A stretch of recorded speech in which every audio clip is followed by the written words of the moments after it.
Hi guys, a video specific about Pamac. When and if you install Pamac, it's not originally on the system, but you can do it simply by typing sudo pack -s pamac awar. It's already there, right? Going through the motions. And then you launch it. Personally, I launch it with a tray. That's just a quirk of mine, meaning super D, Pamac, and then at the end Pamac tray. I like to keep it if I use it. I probably often these days, right, last year or so, not using it anymore. But we have here this icon, and then you open it up, and still users are telling me it looks like GNOME now. It's all white.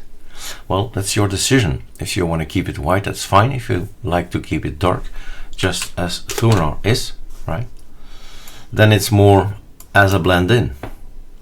The only thing you need to do, it's super simple, if so it's with knowledge, right? nenvironment, stop typing, use the tab. So that's the word. N stands for nano, and etc environment is a file. It's gonna open it, and you see etc environment, and all I did was, this is the default when you install ArcoLinux. It's going to be like this, right? All you need to do is delete the hashtag Ctrl+X, yes, save. That's it. Reboot, and you'll see Pamac will be not only Pamac, but Pamac will be dark. All right, cheers.